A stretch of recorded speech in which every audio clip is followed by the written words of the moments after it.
എല്ലാവർക്കും daily news അനാലിസിലേക്ക് സ്വാഗതം. അപ്പോൾ ഇന്നത്തെ ആദ്യത്തെ ന്യൂസ് എന്ന് വെച്ചാൽ നമ്മുടെ സയൻസ് ആൻഡ് ടെക് റിലേറ്റഡ് ആയിട്ടുള്ള ഒരു ന്യൂസാണ്. അപ്പോൾ അതിൽ Gemini AI's reply to query on Modi violates IT rules. Okay, അതായത് ഇതിൻ്റെ കോണ്ടെക്സ്റ്റ് ഇതായിരുന്നു. അപ്പോൾ നമ്മുടെ ഗൂഗിള് ആക്ച്വലി ഒരു ChatGPT പോലത്തെ ഒരു സംഭവം കൊണ്ടുവന്നിട്ടുണ്ട്. അപ്പോൾ അതിൽ നമ്മുടെ PM കുറിച്ചൊക്കെ ക്വറി വരുമ്പോൾ അത് മോശമായിട്ടുള്ള രീതിയിലാണ് വന്നുകൊണ്ടിരുന്നത്. അപ്പോൾ അത് IT റൂൾസിനെ വയലേറ്റ് ചെയ്യുന്നു എന്നൊക്കെയായിരുന്നു പറഞ്ഞത്. ഓക്കെ, അപ്പോൾ നമ്മൾ ഇതിനകത്ത് നോക്കാൻ പോകുന്നത് എന്താണെന്ന് വെച്ചാൽ ഈ ഗൂഗിളിൻ്റെ ജെമിനി എന്താണ്. ജെമിനി എന്ന് വെച്ചാൽ ഈ ഇതൊരു AI ആണ്. ChatGPT കമ്പയർ ചെയ്യുമ്പോൾ ChatGPT ആക്ച്വലി ഒരു ടെക്സ്റ്റ് ബേസ്ഡ് ആയിട്ടുള്ളൊരു AI ആണ്. പക്ഷേ ജെമിനിയിൽ നമുക്ക് text, code, audio, image and video രീതിയിൽ നമുക്ക് ഓപ്പറേറ്റ് ചെയ്യാൻ പറ്റും. ഓക്കെ, അപ്പോൾ അത്രയും അഡ്വാൻസ്ഡ് ആയിട്ടുള്ളൊരു ആർട്ടിഫിഷ്യൽ ഇൻ്റലിജൻസ് ആണ് ജെമിനി എന്ന് പറയുന്നത്. ഓക്കെ, അപ്പോൾ ഇതിൽ എന്താണ് ജെമിനി അൾട്ര ആക്ച്വലി ഇതിനെല്ലാം സപ്രസ് ചെയ്തുകൊണ്ട് കറണ്ട് AI മോഡൽസിനെല്ലാം സപ്രസ് ചെയ്തുകൊണ്ട് ഉള്ളൊരു പ്ലാറ്റ്ഫോം ആണെന്നും കൂടി അവർ പറയുന്നുണ്ട്. ഓക്കെ, ഇതിന് 3 വേരിയൻസ് ഉണ്ട്. 3 വേരിയൻസിൽ ഒന്നെന്ന് പറയുന്നത് ജെമിനി അൾട്രയാണ്. അത് ഹൈലി കോംപ്ലക്സ് ആയിട്ടുള്ള ടാസ്കുകൾ ചെയ്യാൻ പറ്റിയത് ട്രയൽ ഫേസിലാണ്. പിന്നെ ജെമിനി പ്രോ ഉണ്ട്. ഇത് ബ്രാഡ് എന്ന് പറയുന്ന നമുക്കറിയാം ജെമിനിയുടെ ആദ്യത്തെ വെർഷൻ ബാർഡായിരുന്നു. ബാർഡ് ഈ ChatGPT പോലെ തന്നെ ഒരു കോമ്പറ്റീറ്റീവ് ആയിട്ട് വന്ന ഒരു സാധനമാണ്. അപ്പോൾ നമുക്ക് ഈ ജെമിനി എന്താണെന്നോ ChatGPT എന്താണെന്നൊക്കെ അറിയുന്നതിനേക്കാട്ടിലും നല്ലത്, അല്ലെങ്കിൽ ഒത്തിരി ഡീറ്റെയിൽ ആയിട്ട് അറിയുന്നതിനേക്കാളും നല്ലത് നമുക്ക് UPSCയിൽ പ്രിലിംസിലൊക്കെ വരുമ്പോഴേക്കും നമുക്കറിയാം ഇപ്പം ഓപ്ഷൻസിൽ ഇങ്ങനത്തെ സാധനങ്ങൾ തന്നിട്ട്, അത് ബാർഡ്, പിന്നെ ജെമിനി, അല്ലെങ്കിൽ ലിയനാർഡോ .ai, അപ്പോൾ അങ്ങനെ അല്ല ലിയനാർഡോ എന്ന് മാത്രമേ പറയത്തുള്ളായിരിക്കും. അപ്പോൾ ഇങ്ങനെയുള്ള ഓപ്ഷൻസ് തന്നിട്ട് ഇത് എന്താണെന്ന്, ഓപ്ഷൻസ് അല്ല ഇതെല്ലാം ഒരു സ്റ്റേറ്റ്മെൻ്റ് ആയിട്ട് തന്നിട്ട് ഇതെന്താണ് എന്ന് നമുക്ക് ചോദിക്കാം അല്ലേ. നമുക്ക് നമ്മുടെ ഫിഷിനെ കുറിച്ചൊക്കെ ചോദിച്ചിട്ടുണ്ട്. മഷീർ ഫിഷിനെ കുറിച്ചൊക്കെ 2020 പ്രിലിംസ് ചോദിച്ചിട്ടുണ്ട്. അപ്പോൾ അങ്ങനെയൊക്കെയുള്ള രീതിയിൽ ചോദിക്കാം ഇതെന്താണ് എന്ന് ചോദിക്കാം. അപ്പോൾ ഇത് നമുക്ക് അറിഞ്ഞിരിക്കണം ഇത് AI ആണ് എന്നറിഞ്ഞിരിക്കാം. പിന്നെ ജെമിനി നാനോ എന്ന് വെച്ചാൽ focused on device task integrated with Pixel 8 Pro soon on Android 14. പിന്നെ ഇത് എന്തൊക്കെയാണ് ചാലഞ്ചസ് ചെയ്യുന്നത്? അപ്പം ഇത് ആക്ച്വലി എന്താണ്, ലാർജ് ലാംഗ്വേജ് മോഡൽസിൽ ഉള്ള ഹെലൂസിനേഷൻസിലൊക്കെ, അതായത് ഇവർക്ക് തന്നെ വേണമെങ്കിൽ ഒരു ഹെലൂസിനേറ്റ് ചെയ്ത് ആൻസേഴ്സ് പറയാം. അത് ചിലപ്പോൾ ആക്യുറേറ്റ് അല്ലായിരിക്കും. അങ്ങനെയുള്ള പ്രശ്നങ്ങളുണ്ട്. അതായത് ആക്യുറസി കുറവുണ്ട് ഇതിന്. പിന്നെ സേഫ്റ്റി മെഷേഴ്സ് ഉണ്ട്. അതായത് എന്താണ്, ഈ ശരിക്കും പറഞ്ഞാൽ ഇതിൻ്റെ ഒരു എക്സ്റ്റെൻഡ് ഓഫ് ആപ്ലിക്കബിലിറ്റി, ജെമിനിയുടെ എത്രത്തോളം ഇതിനെ അപ്ലൈ ചെയ്യാൻ പറ്റുമെന്നുള്ളൊരു കാര്യം നമുക്ക് അറിയത്തില്ല. അപ്പോൾ അതിൻ്റെ ഒരു സേഫ്റ്റി മെഷേഴ്സോ അല്ലെങ്കിൽ അതിൻ്റെ ലിമിറ്റേഷൻസോ നമുക്ക് പ്രോപ്പറായിട്ട് അറിയാൻ പറ്റത്തില്ല. പിന്നെ ഇതിനെക്കുറിച്ചുള്ള റിസർച്ച്, സേഫ്റ്റി റിലേറ്റഡ് ആയിട്ടുള്ള റിസർച്ച് ഓൺഗോയിങ് ആണ്. അപ്പോൾ അതിൻ്റെ ഒരു എക്സ്റ്റൻഷൻ നമുക്ക് കറക്റ്റ് അറിയത്തില്ല എന്നുള്ള ഒരു ഫാക്ടറാണ്. പിന്നെ ഇതിൻ്റെ ChatGPT ജെമിനിയായിട്ട് കമ്പയർ ചെയ്യുമ്പോഴേക്കും ജെമിനി എന്ന് പറയുന്നത് കുറച്ചുകൂടെ വേഴ്സറ്റൈലാണ് GPT-4 അതായത് വീഡിയോ പ്രോസസ്സിങ്ങും ഓഫ്ലൈനും ഇത് യൂസ് ചെയ്യാൻ പറ്റും. പിന്നെ ആക്സസിബിലിറ്റി കോസ്റ്റ് എന്ന് പറയുമ്പോഴേക്കും ജെമിനി ആക്ച്വലി കറൻ്റ്ലി ഫ്രീ ആണ്. ChatGPT-4 എന്ന് പറയുന്നത് എന്താണ്, ഇപ്പം പെയ്ഡാണ്. Okay, potentially larger user base കാണും. പിന്നെ നെക്സ്റ്റ് നമ്മുടെ സയൻസ് ആൻഡ് ടെക് റിലേറ്റഡ് ആയിട്ടുള്ള ഒരു ന്യൂസാണ്. അപ്പോൾ അതിൽ ഇസ്രോയുടെ PAPA detects solar wind impact of coronal mass ejections. അപ്പം ഇതെന്ന് വെച്ചാൽ നമുക്ക് ആദിത്യ L1 എന്ന് പറയുന്ന ഒരു മിഷൻ ഉണ്ടായിരുന്നു ഇസ്രോയുടെ. അപ്പോൾ അതിലുള്ളൊരു പേലോഡാണ് പാപ്പ എന്ന് പറയുന്നത്. ഓക്കെ, അപ്പോൾ പാപ്പ എന്ന് പറയുന്ന ഒരു എനർജി ആൻഡ് മാസ് അനലൈസർ ആണ്. അത് സോളാറിൻ്റെ വിൻഡ് ഇലക്ട്രോൺസ് ആൻഡ് അയോൺസിനെ മെഷർ ചെയ്യാൻ അല്ലെ അനലൈസ് ചെയ്യാനായിട്ടുള്ളൊരു ഇതാണ്. അതായത് plasma analyser package four Aditya, അതാണ് അതിൻ്റെ ഫുൾ ഫോം.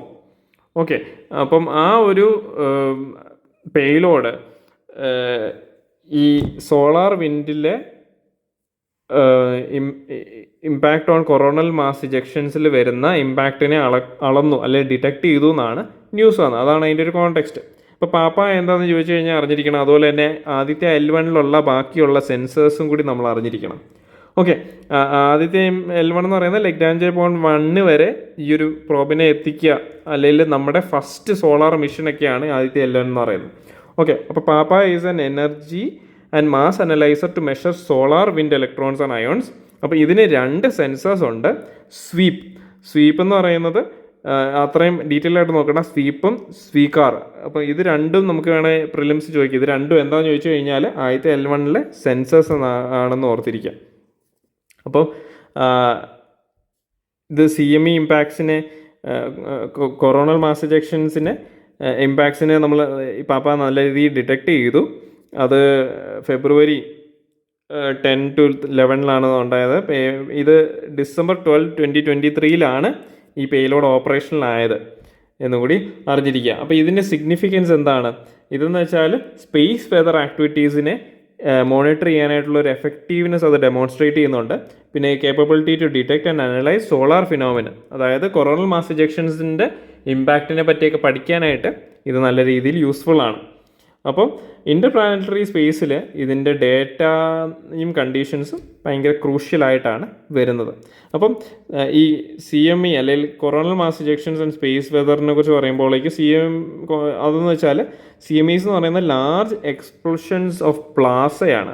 പ്ലാസയും മാഗ്നറ്റിക് ഫീൽഡും ആണ്. അത് നമുക്കിപ്പം ചില ഇമേജസ് ഒക്കെ കാണുമല്ലോ. ഇപ്പോൾ ഇത് സണ്ണാണെങ്കിൽ സണ്ണിൻ്റെ ഇവിടെയൊക്കെ സൂം ചെയ്തിട്ട് ഇങ്ങനെ പ്രൊജക്ഷൻസ് വരും. ഓക്കെ, അപ്പോൾ ആ പ്രൊജക്ഷൻസ് ആണ് ശരിക്കും പറഞ്ഞാൽ ഈ CMEs എന്ന് പറയുന്നത്. ഇത് ക്യാൻ ഡ്രൈവ് ജിയോമാഗ്നറ്റിക് സ്റ്റോംസ്. അപ്പോൾ നമ്മുടെ എർത്തിൻ്റെ ഈ ഒരു ഇതൊക്കെ വരുമ്പോഴേക്കും ഒരു സോളാർ വിൻഡൊക്കെ ജനറേറ്റ് ചെയ്യും. അപ്പോൾ ഈ സോളാർ വിൻഡ് നമ്മുടെ സാറ്റലൈറ്റിനെയൊക്കെ ഇടിച്ചു കഴിയുമ്പോൾ സാറ്റലൈറ്റിന് ഡാമേജസ് ഒക്കെ വരുന്നൊരു സാഹചര്യങ്ങളുണ്ട്. ഓക്കെ, അത് നമ്മൾ ചില സിനിമാസിലൊക്കെ നമ്മൾ കാണുന്നുണ്ട് അങ്ങനെ. ഓക്കെ, അതുപോലെ തന്നെ റിയാലിറ്റിയിലും അങ്ങനെ വരും. നമുക്കത് എത്രത്തോളം പ്രൊജക്റ്റ് ചെയ്യാനൊന്നും പറ്റത്തില്ല. അപ്പം ഇങ്ങനെയുള്ള ആദ്യത്തെ L1 പോലത്തെ മെഷീൻസ് ഒക്കെ വന്നു കഴിയുമ്പോഴേക്കും ഈ CMEസിൻ്റെ നല്ല രീതിയിൽ മോണിറ്റർ ചെയ്യാനും സ്പേസ് വെതർ എഫക്ട്സിനെ നല്ല രീതിയിൽ മോണിറ്റർ ചെയ്യാനൊക്കെ പറ്റും. അപ്പോൾ ഈ ആദ്യത്തെ L1 സാറ്റലൈറ്റിനെ കുറിച്ച് നമ്മൾ ബ്രീഫായിട്ട് അറിഞ്ഞിരിക്കുക. അപ്പോൾ ഇതെന്ന് വെച്ചാൽ India's first space observatory to study the sun ആണ്. അപ്പോൾ ഇത് പ്ലേസ്ഡ് അറ്റ് ലഗ്രാഞ്ചൽ പോയിൻറ്റ് L1. അത് ഏകദേശം 1.5 മില്യൺ കിലോമീറ്റർ ഫ്രം എർത്താണ്. അപ്പം അത് അഡീഷണൽ ആയിട്ട് വേറെ പേലോഡ്സും കൊണ്ടുപോകുന്നുണ്ട്. പാപ്പയിലെ സെൻസേഴ്സ് നമ്മൾ നോക്കിയായിരുന്നു, അതും കൂടി പറഞ്ഞിരിക്കുക. അപ്പോൾ നെക്സ്റ്റ് ന്യൂസ് നമ്മുടെ എക്കണോമി ഒക്കെ റിലേറ്റഡ് ആയിട്ടുള്ളൊരു ന്യൂസാണ്. എക്കണോമി അല്ലെങ്കിൽ ഇന്ത്യൻ സൊസൈറ്റി ഒക്കെ വേണേൽ നമുക്ക് ആഡ് ചെയ്യാം ഇതിനകത്ത്. ഓക്കെ, അപ്പോൾ ഇതിൻ്റെ കോണ്ടെക്സ്റ്റ് ഇതാണ്. നമ്മുടെ RBI ഗവർണർ ഫൈനാൻസ് മിനിസ്റ്ററിൽ ഒരു ലെറ്റർ അയച്ചിരുന്നു. അതിൽ നമ്മുടെ ഇന്ത്യൻ GDP ഇൻക്രീസ് ആയതുകൊണ്ട് അല്ലെങ്കിൽ എക്കണോമിക് ഗ്രോത്ത് കൂടിയെന്ന നിലയിൽ ആൾക്കാരുടെ ജീവിതത്തിൽ മാറ്റം വരുത്തില്ല എന്നാണ് അതിനകത്ത് എക്സ്പ്ലിസിറ്റ്ലി പറഞ്ഞിരുന്നത്, അതിനകത്ത് ഹൈലൈറ്റ് ചെയ്തിരുന്നൊരു കാര്യം. ഓക്കെ, അപ്പം അതാണ് അതിൻ്റെ ഒരു കോണ്ടെക്സ്റ്റ്. ഇതിൻ്റെ ലേണിംഗ് ഔട്ട്കംസ് ആയിട്ട് നമുക്ക് പറയാൻ പറ്റുന്നത്, ഇപ്പോൾ ഇന്ത്യയുടെ എക്കണോമിക് ഗ്രോത്ത് സ്ട്രാറ്റജിയും അതിൻ്റെ ലിമിറ്റേഷൻസിനെ നമുക്ക് അനലൈസ് ചെയ്യാൻ പറ്റും. പിന്നെ ഓൾട്ടർനേറ്റീവ്സ്, അതായത് നമുക്കറിയാം നമുക്ക് എക്കണോമിക് ഗ്രോത്തും ഉണ്ട്, എക്കണോമിക് ഡെവലപ്മെൻറ്റും ഉണ്ട് അല്ലേ. അപ്പം ഇതിലേതാണ് നല്ലത്, അല്ലെങ്കിൽ ഇത് രണ്ടും തമ്മിലുള്ള വ്യത്യാസം എന്താ?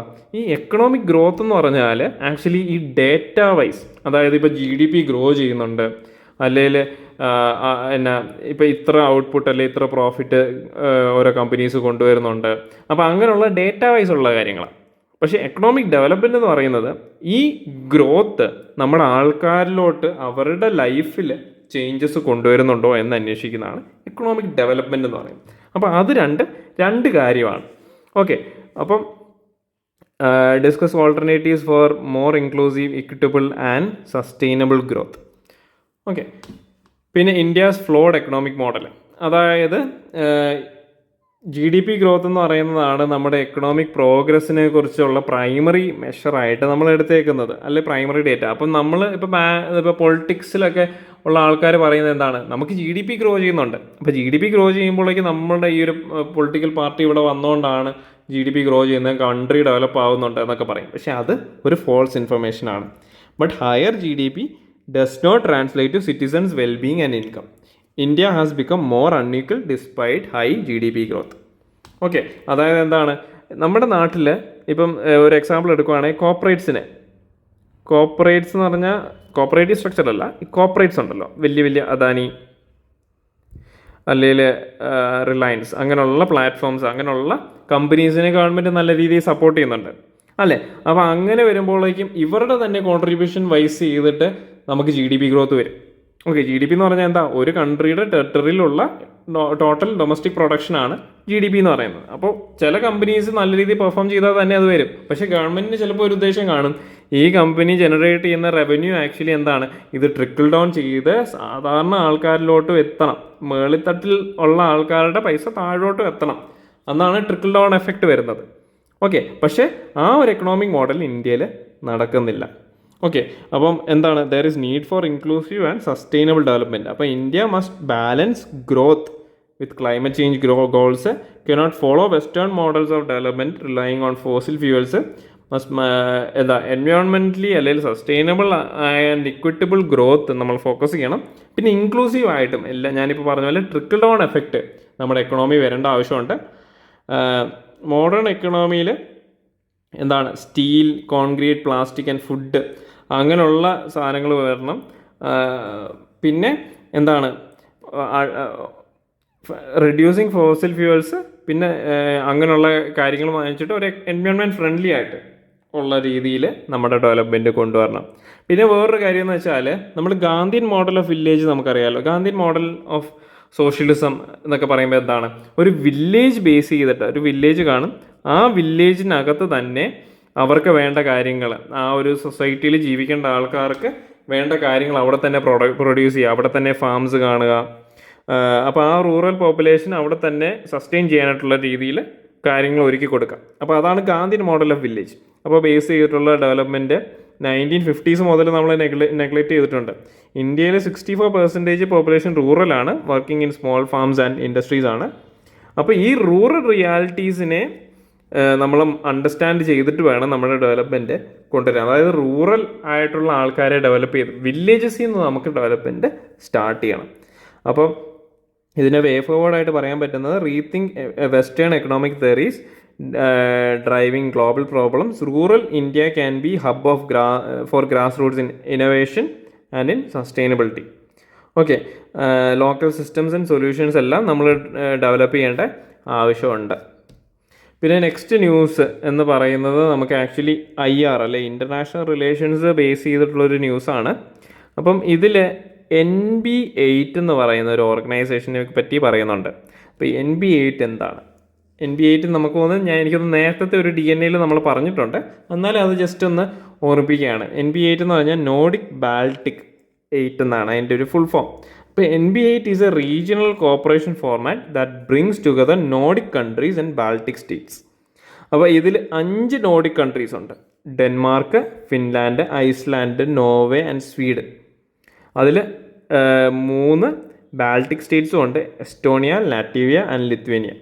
ഓക്കെ, അപ്പോൾ അത് അവരെന്ത് ചെയ്യുന്നു നമ്മൾ നോക്കേണ്ട ആവശ്യമില്ല. അപ്പോൾ NB8 എന്താണെന്ന് നമുക്ക് ക്വസ്റ്റ്യൻ വന്നു കഴിഞ്ഞാൽ അതിനെക്കുറിച്ചൊരു ബ്രീഫായിട്ടുള്ള ഐഡിയ വേണം. 8 കൺട്രീസ് ഉണ്ട്, 5 നോർഡിക് കൺട്രീസ് ആണ്, 3 ബാൾട്ടിക് സ്റ്റേറ്റ് ആണെന്ന് ഓർത്തിരിക്കാം. അപ്പോൾ ഇതിന് ആക്ച്വലി എന്താ, historical, cultural and geographical ties ഉണ്ട്. അപ്പോൾ ആ ഒരു രീതിയിലാണ് ഇവർ കൊളാബറേറ്റ് ചെയ്തേക്കുന്നത്. അപ്പോൾ എക്കണോമിക്കലി, പൊളിറ്റിക്കലി, സെക്യൂരിറ്റി വൈസും കൾച്ചർ വൈസും ഇവർക്ക് കോപ്പറേഷൻസ് ഉണ്ട്. അപ്പോൾ ഇത് ബേസിക്കലി നോർത്തേൺ യൂറോപ്പിലാണ് ഇവർ ലൊക്കേറ്റഡ് ആയിട്ടുള്ളത്. പിന്നെ ഇത് എന്താണ്, ഈ ഹിസ്റ്റോറിക്കൽ ആൻഡ് ജോഗ്രഫിക്കൽ പൊസിഷൻ്റെ സിമിലാരിറ്റി. ഇപ്പോൾ ഈ ലൊക്കേഷൻ നോക്കുകയാണെങ്കിൽ നമുക്കറിയാം എന്താണ്, ഐസ്ലാൻഡ് ഉണ്ട്, Norway, Sweden, Finland, Estonia, Latvia, Lithuania, അങ്ങനെയുള്ള കൺട്രീസ് എല്ലാം ആ ഒരു ജോഗ്രഫിക്കൽ റീജിയനിൽ വരുന്നതുകൊണ്ടാണ് ഇവരെല്ലാം ഒരുമിച്ച് കൂടിയേക്കുന്നത്. അപ്പോൾ അതാണ് ഇന്നത്തെ ഡെയിലി ന്യൂസ് അനാലിസിസിൽ ഉള്ള ന്യൂസുകൾ മെയിനായിട്ട് വന്നേക്കുന്നത്. അപ്പം NB8 എന്താണെന്നൊക്കെ നോക്കി, പിന്നെ പാപ്പ എന്ന് പറയുന്ന പേലോഡ് എന്താണെന്ന് നമ്മൾ നോക്കി. അപ്പം പിന്നെ എക്കണോമിക് ഡെവലപ്മെൻറ്റ്, എക്കണോമിക് ഗ്രോത്തും, അപ്പോൾ ആ രീതിയിലുള്ളൊരു എഡിറ്റോറിയൽ നമുക്കുണ്ടായിരുന്നു. അപ്പോൾ അതിനെപ്പറ്റി നമ്മൾ നോക്കിയിട്ടുണ്ട്. അപ്പം ഇന്നത്തെ DNA നിങ്ങൾക്ക് മനസ്സിലായെന്ന് ഞാൻ വിചാരിക്കുന്നു. ഇനി അടുത്ത പ്രാവശ്യം കാണാം. നന്ദി, നമസ്കാരം.